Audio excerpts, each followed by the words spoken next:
Acción Ciudadana, por medio del Centro de Monitoreo de Transparencia y Democracia, agradece su sintonía en la presentación del informe Tamizaje de candidaturas en los partidos políticos salvadoreños, documento que contiene una primera aproximación a los procedimientos implementados por los partidos políticos para depurar candidaturas a cargos de elección popular. Acción Ciudadana espera que este documento se constituya en un insumo que permita el debate sobre la necesidad de implementar mecanismos de tamizaje en los partidos, tratando que adopten buenas prácticas de selección de candidaturas. A continuación damos paso al director ejecutivo de Acción Ciudadana, Eduardo Escobar, quien explicará la metodología empleada para la elaboración del informe. Bueno, gracias por acompañarnos en la presentación de este informe, que es parte de la labor que hace Acción Ciudadana de cara a contribuir con la democracia interna de los partidos políticos. En esta ocasión, lo que hemos realizado es un informe donde tratamos de evaluar la existencia o no de criterios y procedimientos de tamizaje de candidaturas que hacen los partidos políticos en El Salvador. Cuando hablamos de tamizaje nos referimos a procedimientos de depuración de candidaturas, es decir, algún tipo de criterios o mecanismos que utilizan los partidos para depurar a sus aspirantes y presentar una oferta electoral primero a su militancia y luego hacia el electorado en general. En esa medida, creemos que este informe puede contribuir con este debate en cuanto a mejorar la oferta electoral de los partidos políticos. Voy a comenzar con el tema del contexto, que es un aspecto importante en esta investigación.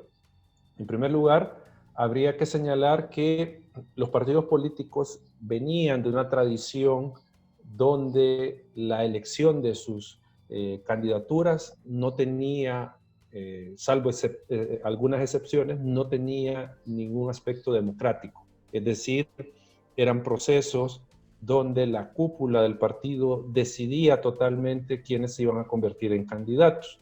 Esta tradición se vino a ver interrumpida por la inclusión obligatoria de elecciones internas. Recordemos que la ley de partidos establece esta obligatoriedad para los partidos de realizar elección interna de toda su militancia para postular candidaturas en las elecciones que convoca el Tribunal Supremo Electoral. Entonces aquí se dio una ruptura de esa tradición con esta nueva obligación, pero esta ruptura trajo consigo e hizo evidente una situación, que los partidos políticos no contaban con experiencia suficiente en el tema de organizar elecciones internas. O sea, toda la dinámica de una elección interna no tenía los partidos experiencia en esto. Y si a esto le combinamos que estaban acostumbrados a procesos no democráticos para la elección de sus candidaturas, entonces tenemos que los partidos están en una situación, si se quiere, o en un proceso de aprendizaje para mejorar las elecciones internas de cada uno de ellos y transitar hasta elecciones internas más democráticas. O sea, este aprendizaje tienen que darlo los partidos para mejorar todos estos ámbitos. Pero hay que recordar que este proceso de aprendizaje comenzó en 2018, que fueron las primeras elecciones donde se les exigía a los partidos que realizaran internas de forma obligatoria. Entonces, ¿esto qué implica? Que las dirigencias y las militancias deben de someterse a este proceso de aprendizaje para que tanto unos como otros tengan la capacidad de llevar adelante un proceso realmente democrático al interior de los partidos políticos. Eso, digamos, como el escenario que se plantea a la introducción de la obligación de elecciones internas. Pero también tenemos otro aspecto que creemos es importante que se ponga en la discusión, y es la oferta electoral no satisfactoria que realizan los partidos políticos a la ciudadanía. Es decir, tenemos un grupo de candidaturas que presentan los partidos que no reúnen cierto perfil para ocupar estos cargos. Y aquí nos referimos a 3 puntos. El primero, se observa en la oferta electoral de los partidos que hay personas que no son idóneas. Obviamente esto no es lo general, pero sí tenemos casos de personas que no reúnen el mínimo de idoneidad, es decir, experiencia, preparación, conocimientos sobre las materias que le van a corresponder conocer como funcionario. También tenemos, por otro lado, aspectos que tienen que ver con el transfugismo. Y esto creo que es relevante señalarlo porque si bien los funcionarios se deben a la población, pero la Sala de lo Constitucional, por ejemplo, reconoció que también deben de tener cierto respeto hacia la ideología del partido del cual se postularon.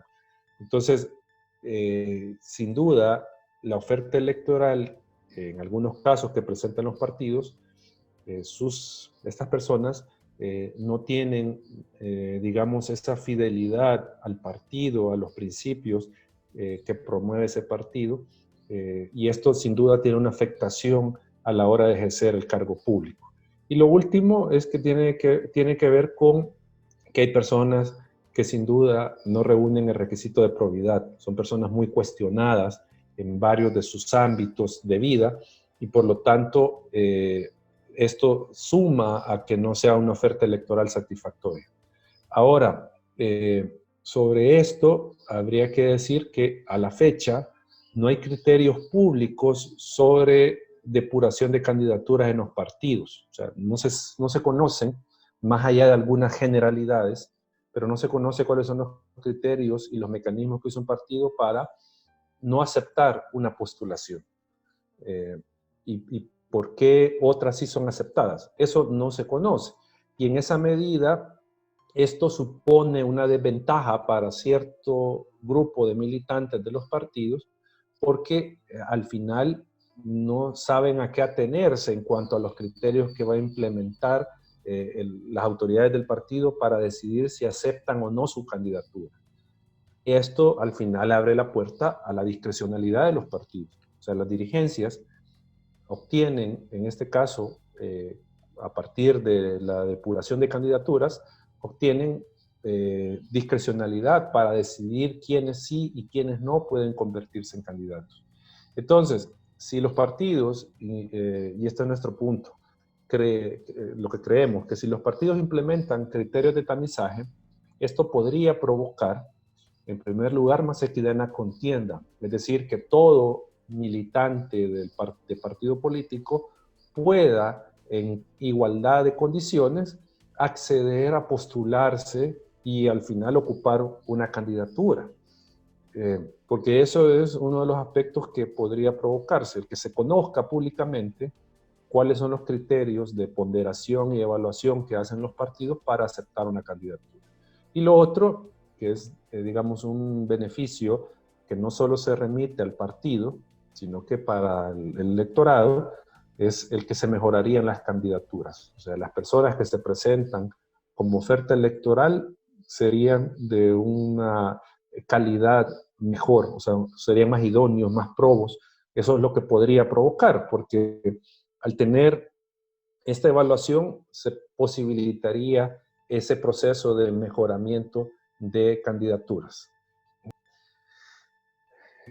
En cuanto a la metodología, lo primero que habría que señalar es que estamos ante una investigación descriptiva, porque en este caso nosotros entramos a describir el objeto de estudio, es decir, si hay o no criterios y procedimientos de depuración de candidaturas. Eso es lo que nosotros evaluamos y describimos en esta investigación. En este caso, vale señalar que esta investigación toma de referencia el trabajo realizado por el doctor Kevin Casas en el informe que ellos presentaron en la investigación sobre mecanismos de tamizaje en América Latina. Nosotros hemos retomado los criterios por él planteados en esa investigación y en algunos casos los hemos adaptado o hemos ampliado para realizar esta investigación. Ahora, el objeto de estudio, en este caso, son las regulaciones que fijan criterios o procedimientos para depurar candidaturas. Eso es lo que nosotros revisamos. O sea, vamos a ver si los partidos, tanto reglamentaria como estatutariamente, tienen estos criterios y procedimientos.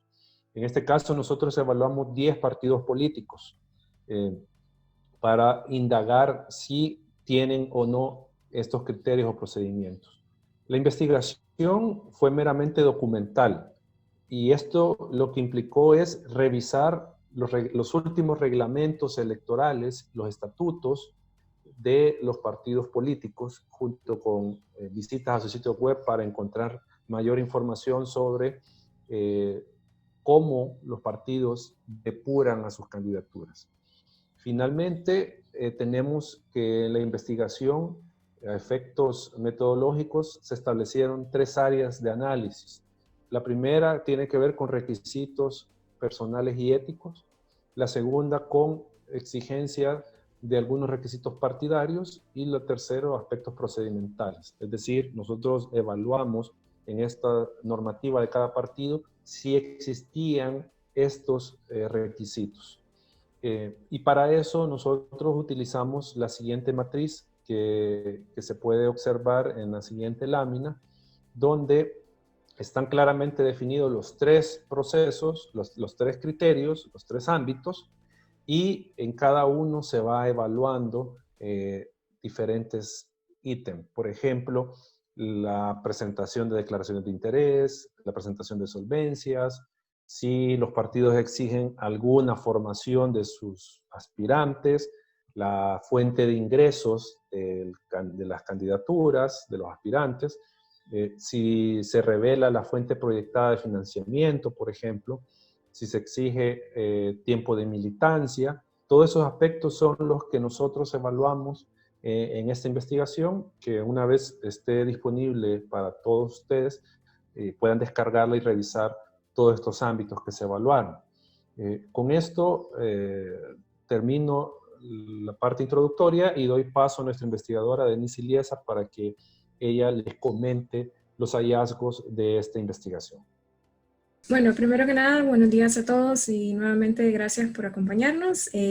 Bueno, con respecto a los principales resultados sobre el tamizaje de candidaturas de esta investigación, es importante señalar, como ya lo mencionaba anteriormente el director, la evaluación toma en cuenta a los 10 partidos políticos vigentes. Estamos hablando Arena, CD, Democracia Salvadoreña, FMLN, GANA, PCN, PDC, Nuevas Ideas, Nuestro Tiempo y Vamos. Para esta investigación, pues, se revisaron los reglamentos electorales y los estatutos de dichos partidos políticos y también se hizo una revisión de las páginas web de cada partido, así como de sus redes sociales, para conocer un poco más acerca de cuáles son los requisitos y demás aspectos que solicitan a los nuevos aspirantes. Bien, antes de presentar los principales resultados, hay que tener en cuenta que en esta investigación se optó por evaluar 3 tipos de mecanismos de tamizaje. El primero, la exigencia de los requisitos personales y éticos. El segundo, la exigencia de los requisitos partidarios. Y el tercero, los aspectos procedimentales. Bien, con respecto al primer exigencia de los requisitos personales y éticos, hay que tener en cuenta que los datos señalan de alguna manera que existe cierta deficiencia de los partidos políticos en cuanto al cumplimiento de aquellos requerimientos que acreditan que una persona es lo suficientemente profesional y ética para optar a un cargo público. Por ejemplo, el análisis realizado detectó que ningún partido político exige a sus aspirantes presentar una declaración de conflictos de interés, lo cual indicaría que cualquier persona que posea algún tipo de vinculación ajena al interés colectivo y que pueda afectar el cargo público que busca desempeñar, pues puede ser considerado como un candidato o candidata por el partido político. Con respecto a la presentación de solvencias por parte de instituciones públicas, los datos señalan que ningún partido político determina en sus reglamentos electorales o en sus estatutos la entrega de solvencias relacionadas, por ejemplo, de la Policía Nacional Civil, la Procuraduría General de la República, el Tribunal de Ética Gubernamental. Este tipo de solvencias no son requeridas pero hemos detectado que en los últimos días, pues partidos como Vamos han señalado en sus redes sociales que van a solicitar este tipo de requerimientos.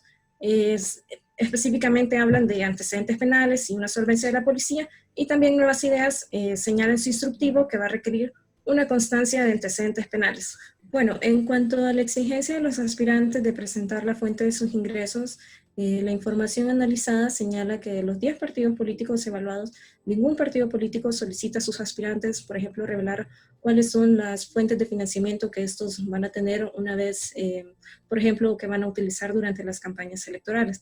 En este sentido, consideramos que pues, ningún partido político no tiene ninguna certeza sobre la legalidad de los fondos que pueden utilizar los aspirantes, como decía, en actividades partidarias como las campañas electorales.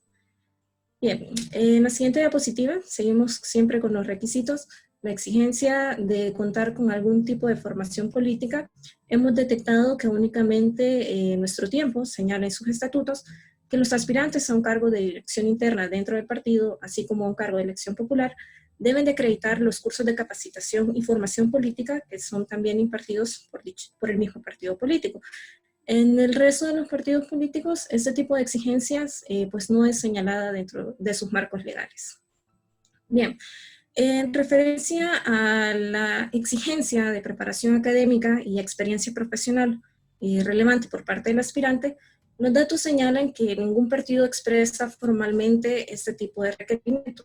Sin embargo, hay que tener en cuenta que en las últimas elecciones internas, por ejemplo, Arena solicitaba en la hoja de vida conocer, por ejemplo, cuál había sido la trayectoria académica, laboral, empresarial, idiomas y demás del aspirante. En el caso del FMLN, pues únicamente decía que los aspirantes tienen que tener una notable trayectoria y méritos sociales acorde al partido político. Bien, en la siguiente diapositiva tenemos el segundo mecanismo de tamizaje evaluado, que es la exigencia de los requisitos partidarios. Estamos hablando de aquellos requerimientos que pretenden demostrar de alguna manera cuál es la vinculación partidaria del aspirante con su partido político. Bien, sobre la exigencia del tiempo de afiliación o militancia, los datos señalan que todos los partidos políticos solicitan a sus aspirantes una constancia de afiliación de dicho instituto político. No obstante, Arena y el FMLN sí son bien específicos en cuanto a cuál será el tiempo de afiliación según el tipo de cargo de elección popular. Por ejemplo, en el caso de Arena señalaba que todo aspirante que busca ser candidato a diputado o diputada tiene que tener al menos 3 años de afiliación. En el caso del FMLN se señala, por ejemplo, que tienen que tener 5 años, 2 años en el caso de consejos municipales y entre 3 y 10 años en el caso de los organismos de dirección interna del partido. Bien, en cuanto a la exigencia de recibir algún tipo de programa de formación política para optar un cargo, la investigación detectó que únicamente Arena, FMLN, Nuestro Tiempo y Vamos regulan este aspecto dentro de sus reglamentos. De alguna manera ellos señalan, por ejemplo en el caso de Arena, que todos los aspirantes tienen que recibir un programa de formación cívica, en el caso del FMLN un programa o un módulo sobre género, Vamos señalaba algún tipo de capacitación técnica y Nuestro Tiempo pues un tipo de formación política que los aspirantes deben de tener. Bueno, en la siguiente, siempre con respecto a la exigencia de una declaración jurada, los datos nos indican que únicamente Nuestro Tiempo señala que, por ejemplo, sus aspirantes deben de presentar una declaración jurada de los bienes una vez accedan al cargo y otra tras haber abandonado el cargo. En el caso de partidos como Arena y Democracia Salvadoreña, estos exigen una declaración de aceptación de la organización interna del proceso.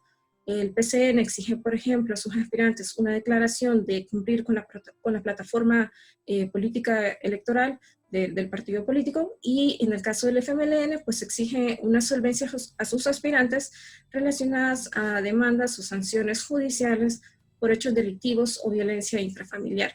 Asimismo, exige, por ejemplo, de que no tengan ningún tipo de sanción con el Tribunal de Ética del partido.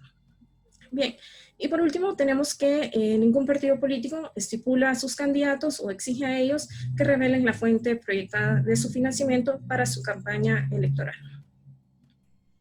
Bien, en la siguiente diapositiva hablamos acerca del tercer mecanismo de tamizaje que trata más o menos sobre los aspectos procedimentales que aplican los partidos políticos en cuanto a la revisión y la evaluación de las candidaturas. En este sentido, pues se evalúan aspectos como cuál es la autoridad encargada de revisar la documentación, si existe algún tipo de sanción por la presentación de información falsa, entre otros aspectos de interés. Bien, con respecto a la autoridad electoral encargada, los datos señalan que todos los partidos políticos, los 10 partidos políticos vigentes, sí cuentan con una comisión electoral encargada del desarrollo del proceso electoral interno. No obstante, hay que tener en consideración que en esta investigación se detectó que en el caso de los partidos Nuevas Ideas, Nuestro Tiempo y Vamos, el marco legal de estos partidos políticos especifica la existencia de dichas comisiones, pero no detalla información acerca si son estas comisiones electorales las encargadas de revisar los requisitos de los candidatos. En el caso de otros partidos políticos, pues sí se detalla si la comisión electoral es la encargada de revisar dichos requisitos y si es la encargada de evaluarlos también. Por ejemplo, en el caso de Arena, el partido sí especifica, es muy específico en eso, de señalar que la documentación se presenta a la comisión electoral, pero es el COENA quien decide al final si procede o no la candidatura. Bien, en relación a los elementos que los partidos consideran en la evaluación de las candidaturas, hay que señalar que los datos demuestran que solamente Arena y Democracia Salvadoreña especifican de alguna manera en sus reglamentos cuáles serían aquellos aspectos que se evalúan para proceder, para saber si procede la candidatura. Por ejemplo, hablan de que se considera la trayectoria de la persona, la honradez, el trabajo político, entre otros. Pese a lo anterior, hay que tener en cuenta que estos reglamentos no se señalan cuáles son los criterios de ponderación que se otorgan a este tipo de aspectos. Y eso también de alguna manera se encuentra relacionado a que los criterios de evaluación de los candidatos no son públicos. Los reglamentos electorales, los estatutos o información encontrada en la página web no señala de alguna manera si estos criterios de evaluación que se hacen a los aspirantes se publica posteriormente. Únicamente que seguramente esto se notifica únicamente a los aspirantes que quedan electos.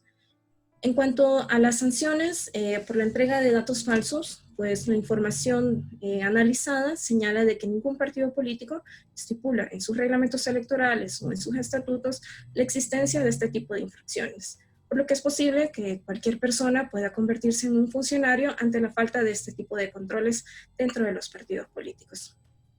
Y bien, ya para ir terminando, en la siguiente diapositiva, existe ahí un resumen de todas las variables que fueron analizadas. Como pueden ver, son más de las que se ha señalado en esta presentación. Y pues para mayor información, pues en el sitio web y también en el informe publicado de manera digital, ahí encontrarán toda la información relacionada. Eso sería de mi parte. Gracias.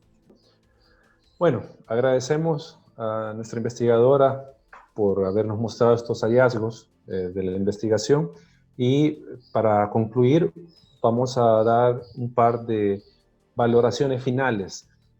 Obviamente en el informe ustedes van a encontrar más información, valoraciones más profundas sobre estos temas, pero no queremos dejar pasar esta oportunidad para plantear un par de ellas. Lo primero es que, sin duda, los partidos deben de establecer dentro de sus procedimientos de elección criterios o parámetros a partir de los cuales van a valorar el perfil de cada una de las personas que se presenten como aspirantes a competir por una candidatura dentro del partido. Esto, sin duda, debe de hacerse, y comienzo con esta, que es la última que está en las conclusiones, porque creemos que es lo más importante, o si se quiere, el planteamiento más importante de esta investigación, es que deben de emitir estas regulaciones los partidos, ya sea en sus reglamentos electorales o en sus estatutos. Eso creemos que se debe hacer. Solo que hay que tener cuidado de no caer en los dos extremos, o ser muy laxos o ser muy duros con estos criterios que se van a hacer para ponderar y evaluar las candidaturas. O sea, no se debe caer en el punto donde no se haga nada, no se evalúe nada y cualquier persona pueda convertirse en candidato, o tampoco convertir el cumplimiento de estos requisitos como algo imposible para casi cualquier militante del partido, sino que debe buscarse un equilibrio a modo que se permita una amplia participación de la militancia, pero que también se tenga en cuenta mejorar la oferta electoral que presentan los partidos. O sea, presentar personas que sean preparadas, que tengan cierto nivel de probidad para ocupar estos cargos. Ahora, en este caso, como punto destacado, también tenemos la necesidad de que los partidos presenten, o pidan, mejor dicho, que sus candidaturas presenten declaraciones de interés. Esto con el objetivo de avisorar cualquier posible conflicto de interés que una vez se pueda dar cuando esta persona ocupe el cargo. Esto es relevante porque, como ya lo decía nuestra investigadora, se pueden dar situaciones donde el postulante represente determinados intereses, que esto es legítimo, pero que no sea del conocimiento ni del partido ni del electorado, y que esto pueda provocar posteriormente un deficiente ejercicio del cargo, porque lo que va a hacer el funcionario es defender estos intereses. Entonces, creemos que es necesario que los partidos pidan esta declaración de intereses, no para evitar que estas personas ocupen un cargo, sino que obviamente para tener y ser sabedores de en qué casos estos funcionarios se tendrían que abstener de conocer ciertas decisiones, porque hay un conflicto de interés. Entonces creemos que esto puede ser un filtro inicial que repercuta positivamente en el tema de la probidad y del combate a la corrupción. Ahora, también consideramos que se debe de indagar y se debe profundizar más y establecerse como requisito para en este caso, las postulaciones, conocer el origen del patrimonio de los aspirantes y de dónde ellos van a obtener los recursos o de dónde proyectan obtener los recursos para financiar su campaña. Esto con el fin de provocar una limpieza financiera en la política. Porque si nosotros no tenemos claridad de dónde, o hay dudas sobre la licitud del patrimonio de una persona que se postula como candidato, sin duda no vamos a tener garantías de que el dinero con el cual va a financiar su campaña sea lícito, sea limpio.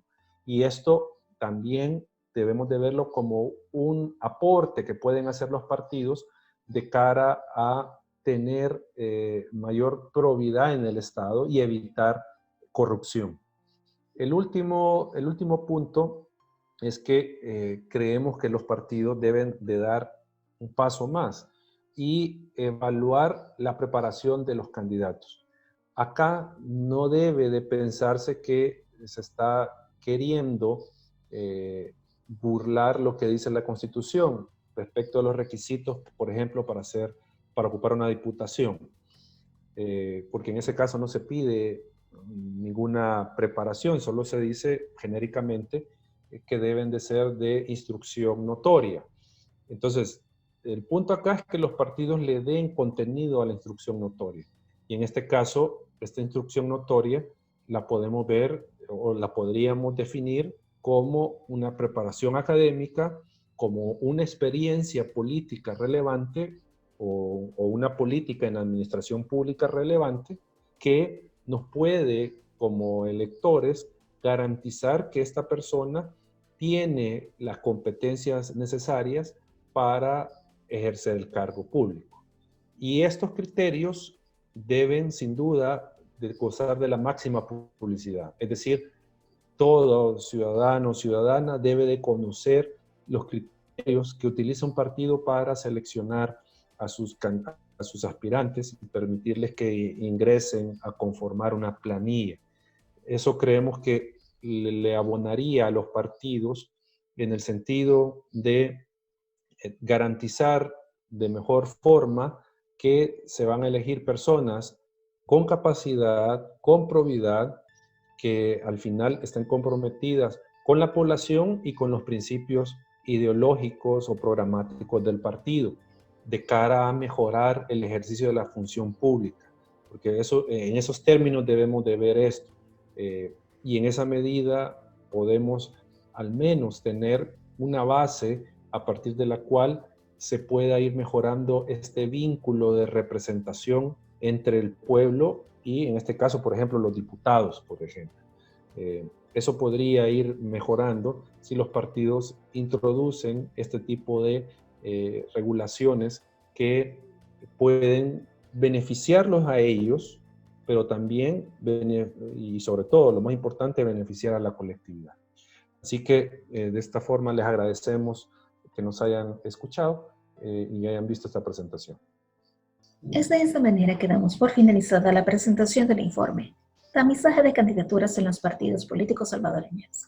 Acción Ciudadana agradece su sintonía y le invitamos a que visite nuestro sitio web www.accionciudadana.org, en donde encontrará los informes y propuestas que hemos elaborado en materia de Contraloría a los partidos políticos salvadoreños.